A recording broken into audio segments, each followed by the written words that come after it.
if I have such printers like what I have shown, in case of metallic systems, the laser along with the powder feeder system exactly builds on the system, on the blade when it is in assembly. I need not have to take the blade down, I need not have to take the engine down. With engine connected to the wing or flight system, I can locally repair it and make the lead time to be most probably less than a week, and then immediately it can take off. So repair is one more major issue wherein you can do on-site repair. It might be possible even for medical fields. If there is some distortion, some corrosion happening, you just go there locally. Again, most important thing in these implant phase. Now I am building the first layer. The laser moves from this end to this end. When laser is left this spot and reached this spot, this cools down. Next laser comes here on this spot, and again the fresh powder is thrown. That will be remelted, that will be melted by this laser. Now when this laser melts, after some time at this location, it also melts the lower layer.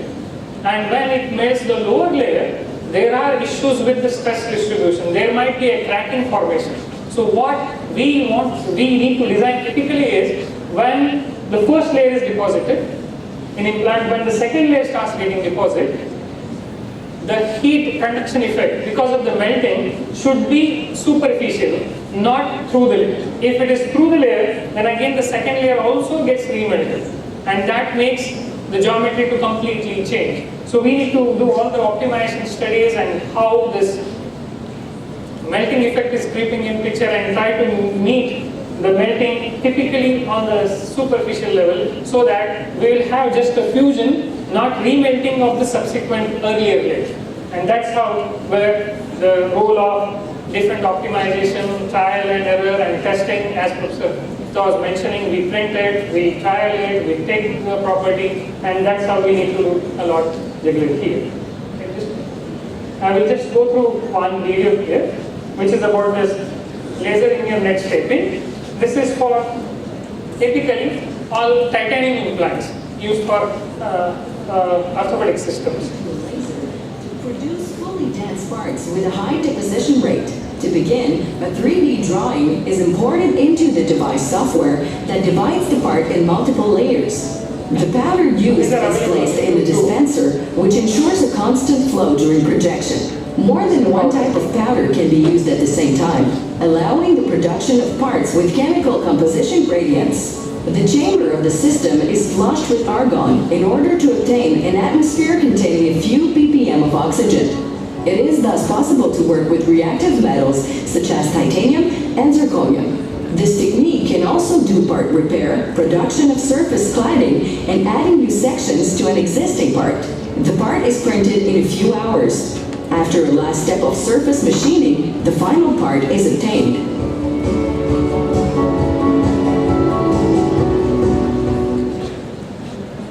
There's one more. Just look around there.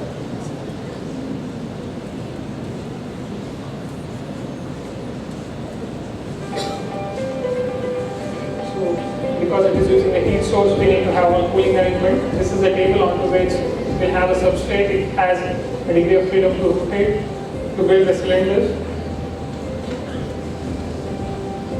So this is a 5-axis coordinate motion machine. So it has a tilt, it has a rotation, because you have a different geometry, and geometry is continuously changing in case of implants. So this is first layer is done. Now when it is laying the second layer, please do observe a staircase effect here. Larger the thickness, the staircase effect is large, and thereby we need to minimize it. There's a powder, particle size, the chemistry, whether it is reactive. A lot many things need to understand and then decide the processing parameters to have a good implant. So it is typically melting, depositing. What light you are seeing is a laser. So you can just go on building it. Okay, now here you can see the heat effect. It is building here, but the heat affected zone is here. So it changes the properties. I need to control it. Or in nowadays what research is going on in this area is, once you build the first layer, I want to know what is the temperature. I want to know whether that layer is being deposited properly. Are there any defects in it? If there are defects, I should have a machine capability to just cut it off, again rebuild it. And these things we call it as a defect mapping, temperature mapping. Still, no machine has this capability in case of metal additive manufacturing. Think people are doing so that they have a camera, right now they are just mapping it through picture. But this map doesn't give me if there are any defects in any of the layer which is recently deposited. Because if that defect goes in picture and once it goes in implant, there is a different load coming in picture, it might fracture. So right now, so here there is a bed of a powder which will be melted through a laser system. And this is a typical mechanical component. So this is the first layer, it is melting.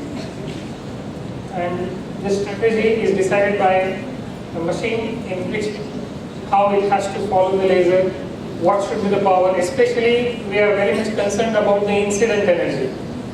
Higher the incident energy, material will evaporate. Lower the incident energy, there are defects comes in picture in these components or implants. So this is just a norm which has been printed through that. In conventional system, we need to do many processing. We need to take a cylinder, then do machining, and then especially go for this gear cutting, teeth cutting. But in AM, additive manufacturing, you just build from the bottommost layer to the upper layer so that you have a unitized component.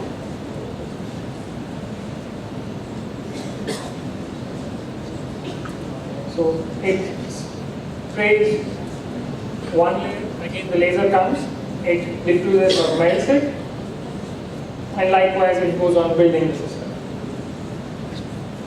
The powder surrounding the melting area supports the component, and thereby we need not have to have a support material as like FDM systems wherein we need a support system.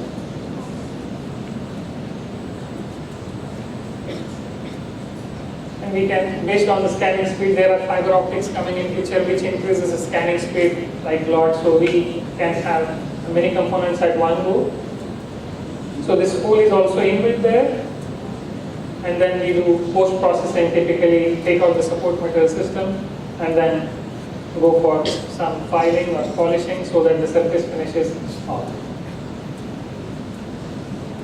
And it is done for implants too. We clean that system.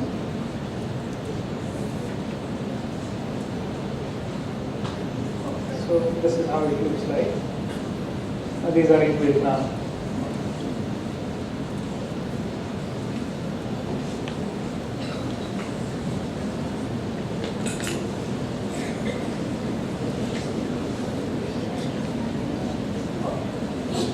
Fine. So this is how we go for that system. Then we have this job. I don't know the term used for this. We can go through powder bed centering itself, and you have all the features to be incorporated. But please do remember, there is no exact replica of the CT scan. The staircase effect is bound to happen. So we can minimize it by polishing and going much close to that. What materials we can use for such things? You have stainless steel, cobalt, chromoly, titanium alloys, aluminum alloys, steel alloys. And is based on all these materials. Selection is based on incident energy, that is laser energy, which it can successfully absorb and get converted to its next phase.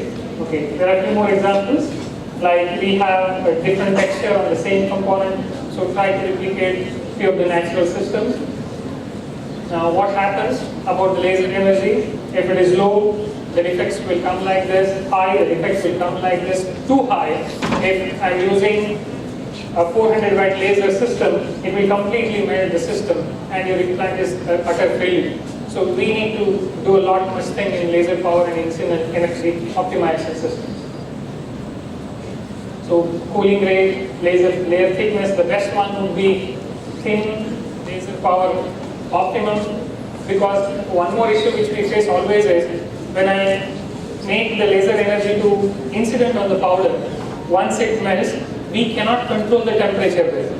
The temperature might be to the tune of 1200 degrees C. So we have to do the jugglery between the scanning speed, cut down the laser power, and do a lot many optimization. Let's just close down.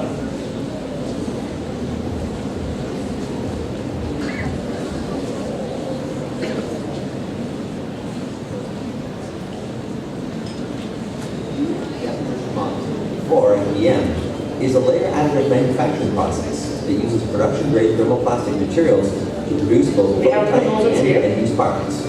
This technology is known to actively produce It's a larger version of what you're and has seeing an here excellent strength-to-weight ratio. on display. FDM is ideal for concept models, functional prototypes, manufacturing aids, and low-volume end-use parts. The FDM process begins by slicing 3D CAD data into layers. The data is then transferred to a machine, which constructs the part layer by layer upon a build platform.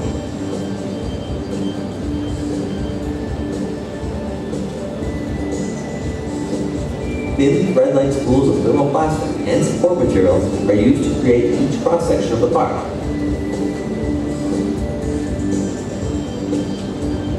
Similar to a hot melt glue gun, uncoiled material is slowly extruded through dual heated nozzles.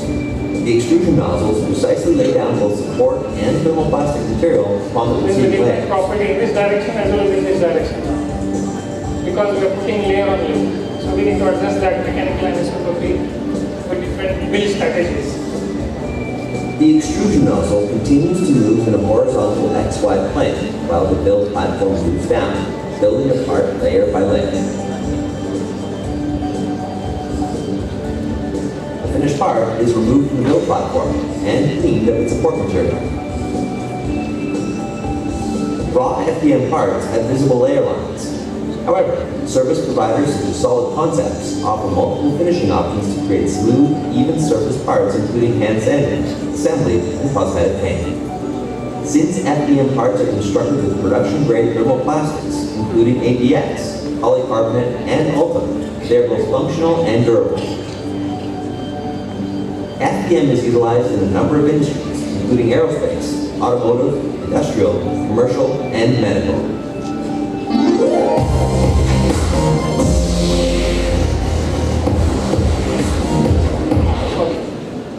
So here we need a support system. We can go for many such components. We can build it, use it, and these are all methods which we can print it through. ABS, PLA, PZK, EL2O3, and there are nowadays companies which manufactures the filament with metal fillers. So you can have a different, even we have a filament with a sawdust so that we can have a different appearance. And it is typically based on the filament. Even you can manufacture a filament. So this is what facility I have right now at NIT in additive manufacturing laboratory. Courtesy Department of Science and Technology, wherein I got a grant of around 40 lakhs. So this machine has been recently installed, and I told Vishu when we were talking in initial days, you guys can definitely use this at no cost, definitely. So this is for, this is quite a large machine. This is having 600 millimeters by 600 millimeters by 600 millimeter build volume. So I can straight away print that dimension. A smaller one is also possible, the largest one up to 600 millimeter is possible. Here we can practically print all the plastics or even plastic composites. What temperature range I have in this machine is up to 500 degrees C. So any polymer can be printed here using this system. Starting from ABS, including up to polymer composites. Now, one more feature of this entire system is I'm not depending, or we are not depending here for filament from any company. We are manufacturing our own filament, which is required for this, based on the requirement, based on our own specific needs. And for that, even I have this single screw extruder. So this extruder, we put your plastic into this hopper, it gives me a filament, that filament goes to this and it will print it in this area. So this facility is available to all of you who comes with the project through Vishu. Please go ahead and use it. Anyways, this project is going to run until 2019. My project, along with that, if you have any projects, please use this facility anytime, whenever you want, based on your project proposals which you submit to Vishu. So this is what a 3D printing laboratory we have at NIT Surat. So binder setting again, here we just spray glue and build the components like this. So now principle is same, so I'll just skip over. Many such components, scaffolds can be printed in a go, many materials can be used. And this is a guideline for us when you say it can be printed, so we look for the resolution numbers. What is the wall thickness you are looking for? When you say porous scaffold, what is the wall thickness of that? That must fall in one of this. Then only I can suggest that which method you have to follow and which machine you need to use. So this is a basic guideline for us for manufacturing in terms of 3D printing. There are many materials possible in 3D printing. Plastics, no issues, any plastic can be printed. But if you take metal implants, we have a limitation. You can see only stainless steel, brass, cobalt, chrome module, nickel based, copper, aluminum alloys, tantalum, and some metal matrix composites along with titanium. This is the limitation right now. We can print metallic implants only with these metals because 3D printers can give that much capability only to these metals which can be 3D printed. So this is, right now we have a limitation, material needs to be widely used. So these are a few more demonstrations. I hope this is not much to discuss upon here. There is a texture change. So this is what I was talking about, porosity or hatch film. You can change it locally based on what natural system you want to replicate. There are challenges still. I've just mentioned few, like lack of processing microstructure property correlationship because of the heat gradient deposition. Then in case of process, diagnosis and control. When I put the first layer, I need to map the defect. If there is a defect, we need to redo. That capability is right now not available in any of the machines. And from machine perspective, temperature mapping, temperature build-up, melt pool monitoring, and just rectifying. So what next? Still there is much is happening in this 3D printing area. About there, no doubt there are challenges, but in due course of time, most probably those challenges will be resolved. And now people are slowly thinking of completely biomanufacturing. If you can manufacture the systems, biological systems, and you can replace it directly. Okay, with this, I'll just close, and thank you very much for patience here.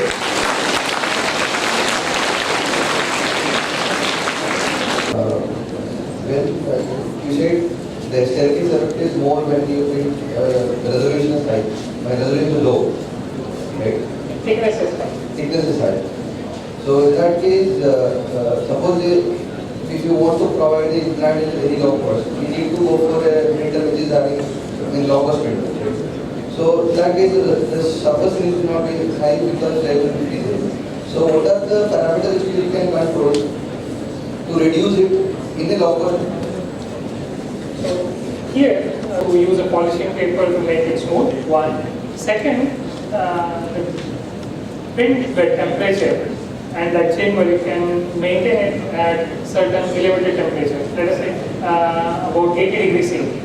When you are printing, you maintain the temperature, the chamber temperature at 80 degrees C, so that when you are printing one to the second layer to the third layer, still it will be in a semi-viscous state which can settle on its own and remove that staircase effect. One thing is mechanical polishing. Second, you print at elevated temperature. The area in which you are printing, the print bed temperature you can raise it. That will make the systems to slowly settle down. Okay. And you are talking about the materials, what it can print. Yes. In that table you have mentioned it is only the titanium. Yes. So you are talking about the pure titanium which can be printed, or it can print the alloy also? Titanium alloy. Alloy? Yes. So can I know the formula of it? Titanium 6Al 4V, titanium 6 aluminum 4 vanadium. That is Sky 6. Yes, Sky 6. And basically that printer is for developing newer filaments for structural applications, because right now we have ABS or ECA. So especially when we talk about structural components, we need to go for higher strength. So I need to go for composite. It's basically that grant came for additive manufacturing of composite system. but when we came in contact with Vishu, and then we decided, and with the discussion with Professor Nikhil Gupta, we said, why not to exploit it for even medical use? Yes. I think flaws. So, good morning, sir. So, what are the advantages of implants over the artificial lips? What are? Advantages of implants over the artificial lips. Okay. What do you mean by implant in the sense? What we manufacture here? In clinical. So I think we should get the things clear for me. Implants or artificial? Lips. Okay. Lips. Artificial hands or plastic hands. What are the advantages over there? Okay. Different things combined. So what implant in the bone? Like a broken bone piece. Oh, okay, so you mean to say natural against artificial? Natural against artificial. Okay, so you are taking something here from grafting and you're putting that, and instead of that, if I design an implant, what is the difference, right? Okay. Because I'm not most conversant with the medical field, I'm sorry. Basically, whatever available in the markets, those are standardized ones. There's as I said, artificial most probably it is available in the standard size. Just like in orthopedics, what happens is when once there is a fracture, they use different plates here. Now these all plates are of standard size. The screws are also of a standard size. So we can design a custom-made screw and custom-made plate for that particular fracture, for that particular patient, which can be closely matching and making most probably better healing in that sense.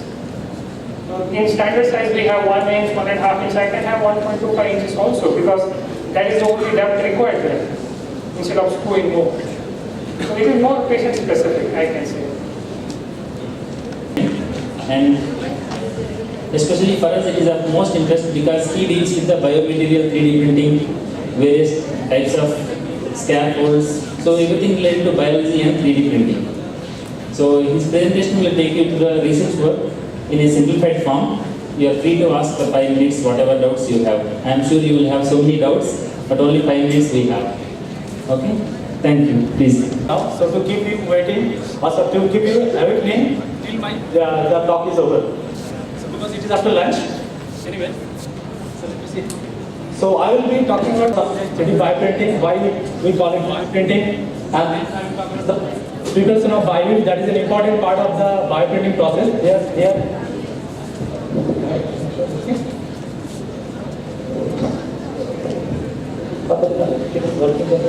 Some structure, you have designed that, you are thinking something, so that now you have to get a prototype out of it.